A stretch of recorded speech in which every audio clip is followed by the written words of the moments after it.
Héctor Fajardo. Él es el gerente de la cooperativa Coperco. Fue también presidente de la Unión de Ahorro y Crédito del Sur, entidad gremial de las cooperativas en el Austro Ecuatoriano. Quisiéramos, ingeniero Fajardo, pasar revista al sistema cooperativo de Ecuador, cómo se encuentra. Algunas preocupaciones han surgido luego de que trascendió un informe, una valoración que realizó el Fondo Monetario Internacional, que determinaba que, si bien en Ecuador los indicadores de solidez financiera están en muy buen estado, son robustos en su conjunto, determinaba ciertos focos de vulnerabilidad, entre los cuales ubicaba a bancos pequeños, a bancos públicos y al sistema cooperativo. Quisiéramos conocer su opinión, usted que conoce y tiene una larga experiencia en este sistema. Muchas gracias. Buenas tardes. Realmente el sistema financiero popular y solidario a nivel de Latinoamérica, donde mejor desarrollo ha tenido es en Ecuador. Eh, de hecho, creo que a raíz de la crisis bancaria del 2000, quien logró aportar fuertemente a liberar esa situación tan dura que le tocó vivir al país fue el sistema cooperativo de ahorro y crédito. Y claro, a raíz de allí hemos tenido un crecimiento bastante significativo, eh, de menos de un 3% que era en ese entonces, hoy representa más del 26% del sistema financiero nacional. Yo creo que eso es importante. Claro, en ese camino también ha ayudado mucho lo que pasó con lo que es la legislación a raíz de la Constitución del 2008, donde se realiza una diferenciación entre entidades financieras y se reconoce al sistema financiero popular y solidario, es decir, a las cooperativas de ahorro y crédito, cajas, como una parte del sistema financiero como un sector. Y eso implica, de acuerdo a la Constitución, también implica administración y control diferenciado, individual, separado de la banca privada de la banca pública, ¿no? Al extremo que se crea la Superintendencia de Economía Popular y Solidaria, que está dirigido para el sistema financiero popular y solidario y para el sector de la economía real, popular y solidaria. Teniendo en Sí, cuenta que sí.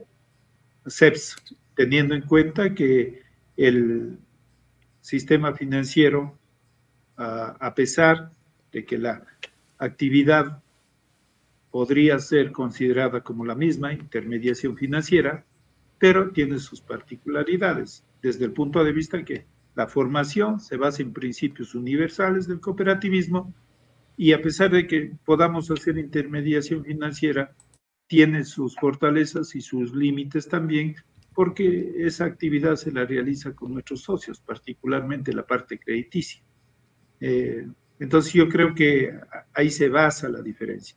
Esta es una empresa de personas con un ejercicio de democracia absoluta, donde es un socio, un voto, no importa cuánto de capital tienes aportado a la empresa, a la cooperativa, y claro, bajo 7 principios universales del sistema cooperativo y los valores que constan en la ley de economía popular y solidaria. Bien.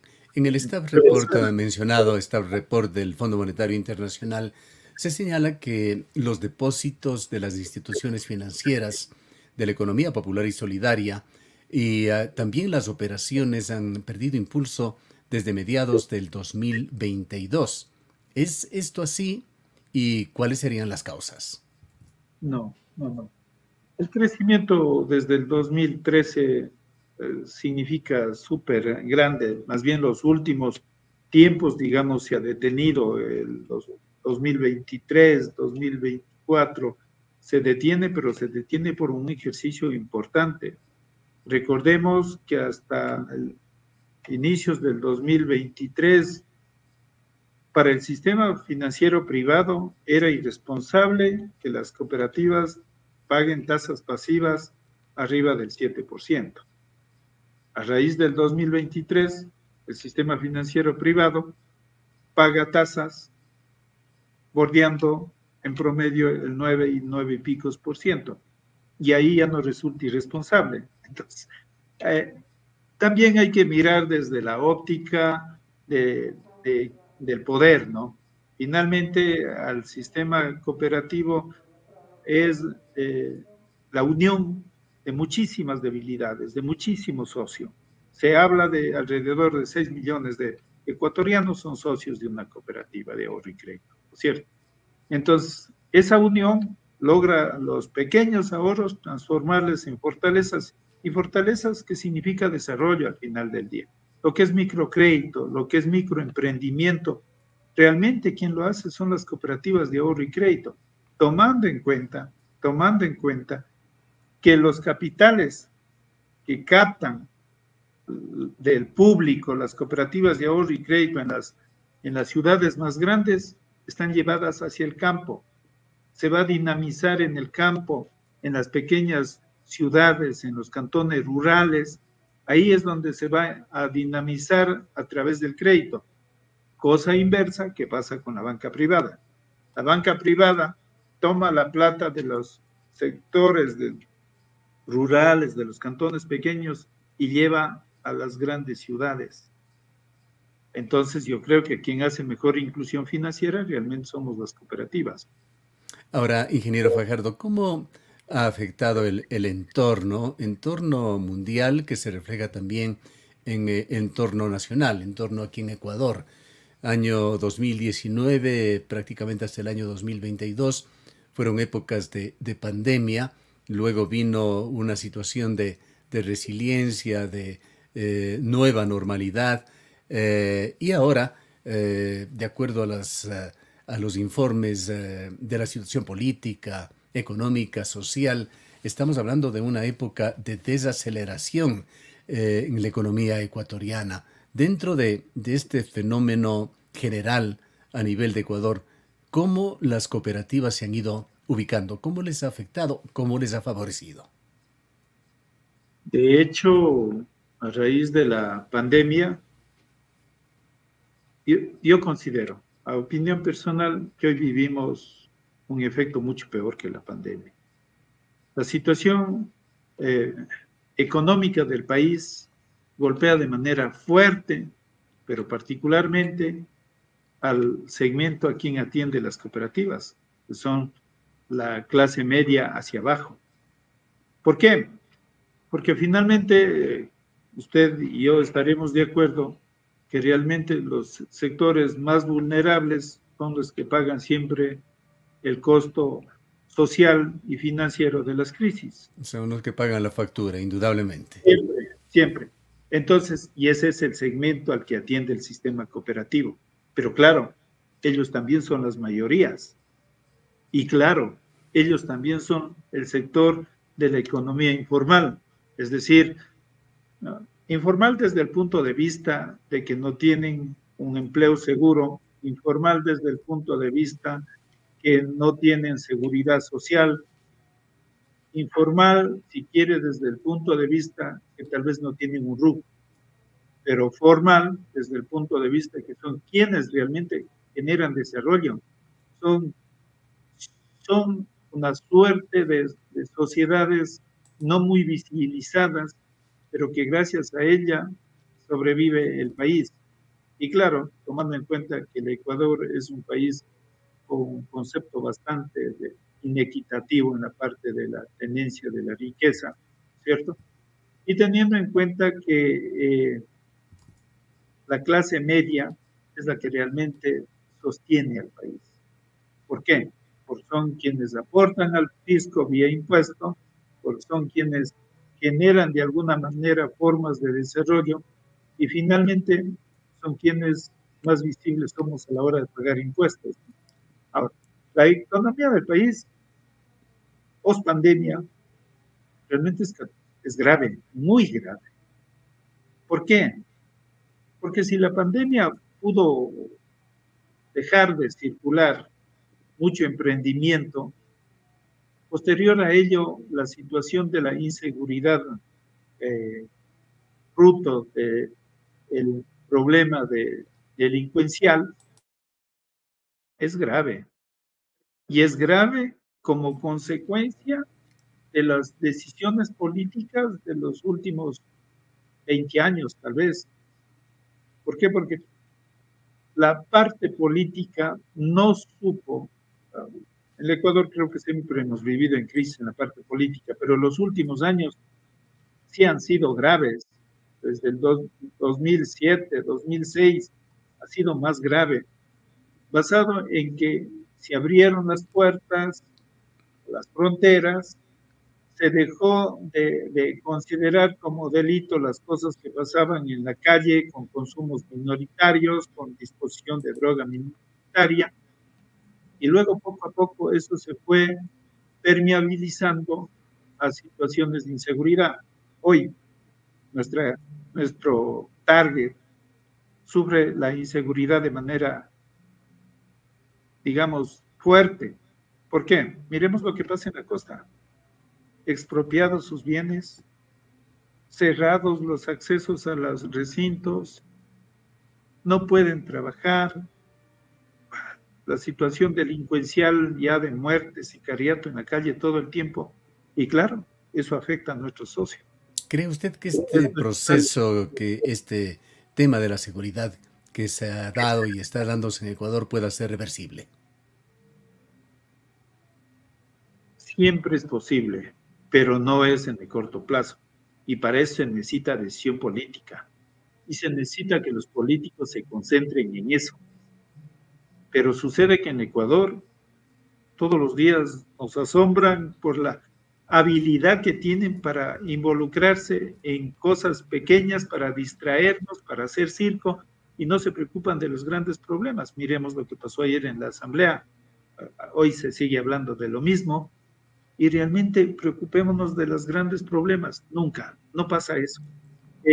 Si el presidente quiere hacer algo, hay una asamblea que no lo deja hacer algo, o el presidente se preocupa muchísimo, no me refiero al presidente actual en particular, se preocupa muchísimo de su clase social, se olvida de las mayorías, le preocupa casi nada o nada la exportación de personas que tenemos hoy día, nuestra población migrando o emigrando desesperadamente con situaciones graves. Claro, diremos en la otra, eso es bueno porque regresa las remesas. Sí, pero las remesas como tal, si no hay iniciativas de progreso, si esas remesas no ayudan a generar más empleo, entonces se complica. ¿Y cómo remesas además que dejan atrás un gravísimo problema social? La parte social. Fíjense, tal vez el Azuay, tal vez Cuenca ya aprendió a vivir con eso en el 2001 o 2005. Pero miremos lo que le está pasando a la hermana provincia de Cañar, para Mirle. Ellos están en el deterioro social, me refiero de cuidado de hijos, de educación, de manejo de la economía, de manera terrible, y les tomará 4 o 5 años entender eso. Porque no es que voy a Estados Unidos, que es a donde más emigramos, voy a Estados Unidos y ahí está la fábrica de billetes y voy a mandar. Y luego gente que nunca tuvo más de 300, 400 dólares en su mano, llega a tener $1,000 cada quincena. ¿Qué va a hacer con eso? Y claro, no logran controlar a los hijos que quedaron, porque por suerte, digo por suerte en el sentido de que los padres, muchísimos lograron migrar con su familia, pero los que no, dejan atrás una secuela social demasiado fuerte. Porque no y el auge de la migración efectivamente está centrado en el Austro y particularmente en la provincia del Cañar en la actualidad. Pero volvamos al tema netamente financiero. Usted señalaba que las tasas de interés, las tasas activas que pagaban las cooperativas, entendemos en pólizas de inversión, hace pocos años, época prepandemia, llegaban a tasas de un 7%. Ahora se aproximan a un 10%. ¿Por qué siguen subiendo las tasas de interés? ¿Qué riesgos traen de la mano? Recordemos que aquí en Cuenca hubo un gravísimo problema con una conocida cooperativa que pagaba altas tasas de interés más allá de las tasas del mercado y terminó como terminó la cooperativa Coopera. ¿Qué riesgos o qué riesgos se generan por una parte y qué fenómeno sería el que ha provocado esta alza en las tasas de interés? Claro, realmente hoy día ya no son las cooperativas las que pagan tasas altas, es la banca. La banca paga En mejor general. tasas más altas, mucho más altas que el sistema cooperativo a corto plazo. Se dice que es un problema de tratar, de captar, porque hay un problema de liquidez en el mercado.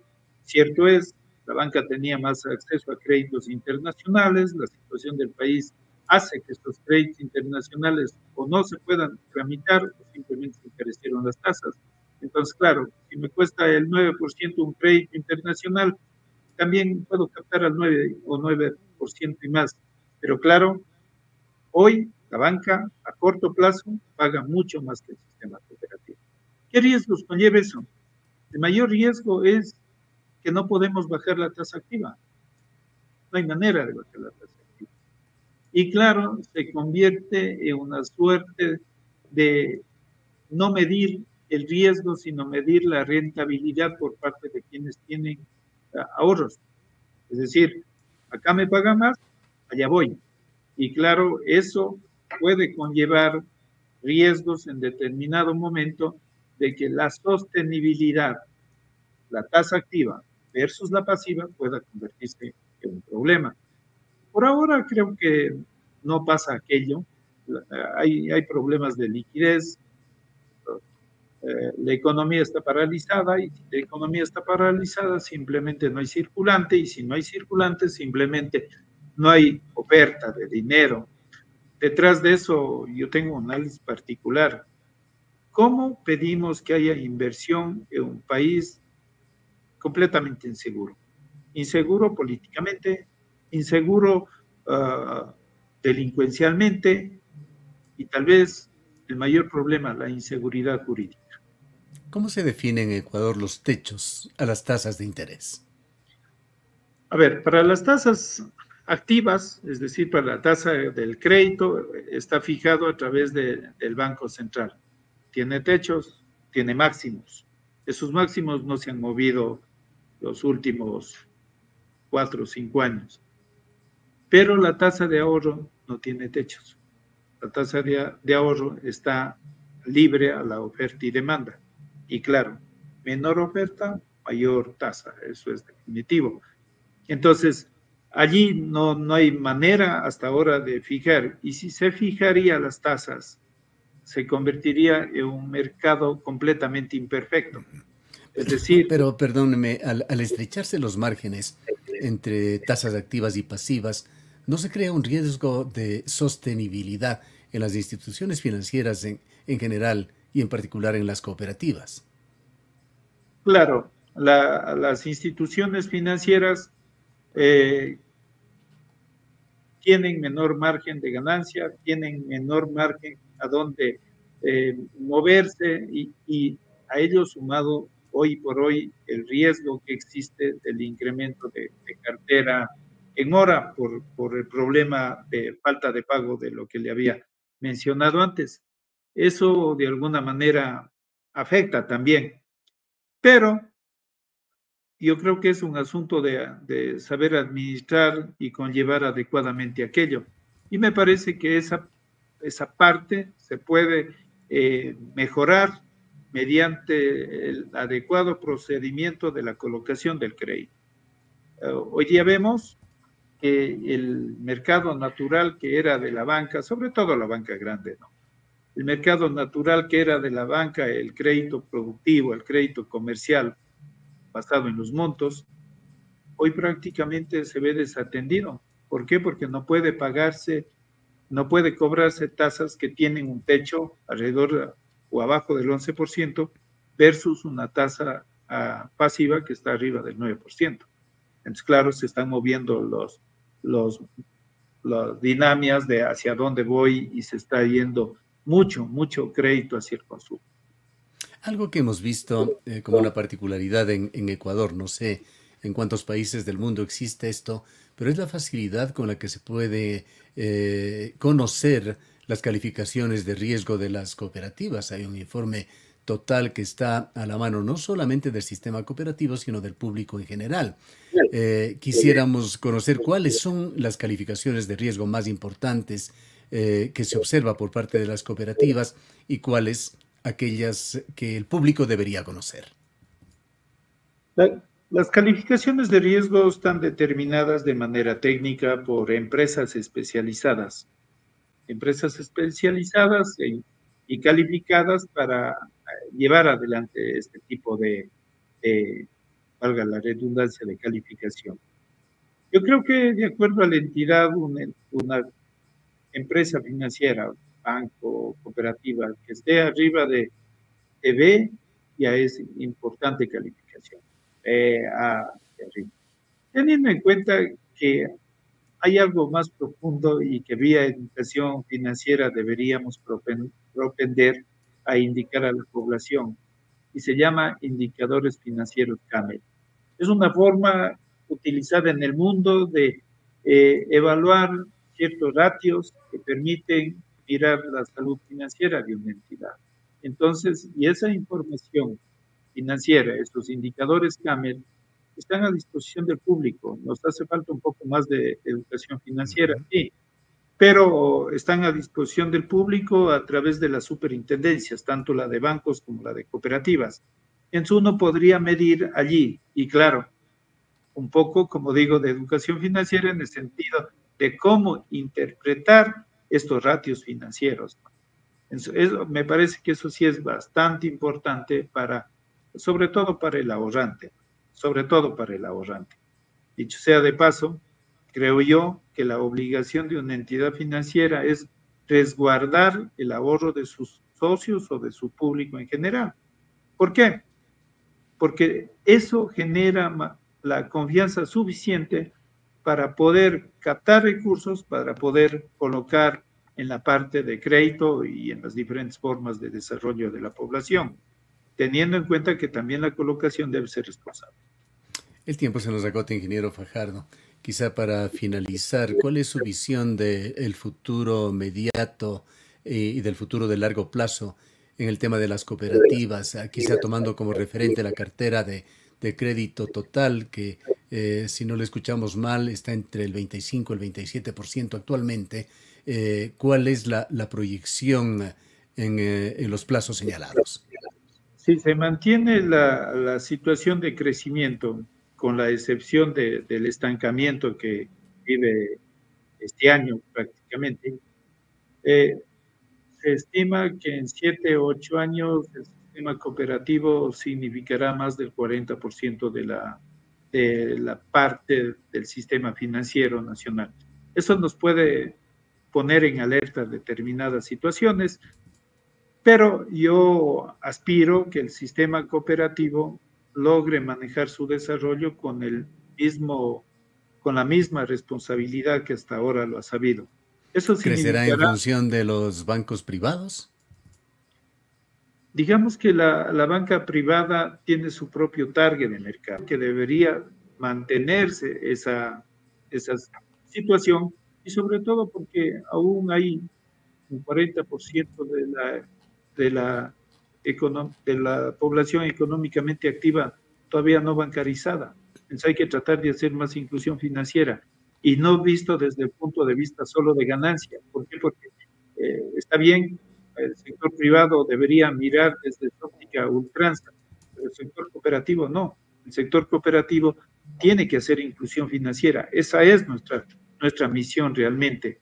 Y para eso no necesariamente tenemos que mirar la ganancia per se, porque la ganancia nos ayuda a ser sostenibles. Nadie puede dar lo que no tiene, definitivamente. Entonces hay que ganar, pero hay que pensar en esa gente que no ha sido bancarizada, no tiene una cuenta en una institución financiera, y hay que pensar que la única manera de generar desarrollo en la población es logrando que tenga acceso al sistema financiero. Y claro, creo que las cooperativas hemos hecho fuertemente ese trabajo, si no, no tendríamos más de 6 millones de socios, pero aún hay un 40% de la población esperándonos. Y yo aspiro que el sistema cooperativo siga por ese camino, siga por ese sendero, que creo que es la contribución al desarrollo del país. Bien. Muchísimas gracias por habernos acompañado, ingeniero Fajardo. Le agradezco mucho, ingeniero Cardoso, por invitarnos. Gracias, un gusto. Hasta luego. Declaraciones del ingeniero Héctor Fajardo, gerente de Coperco, fue presidente de la Unión de Ahorro y Crédito del Sur.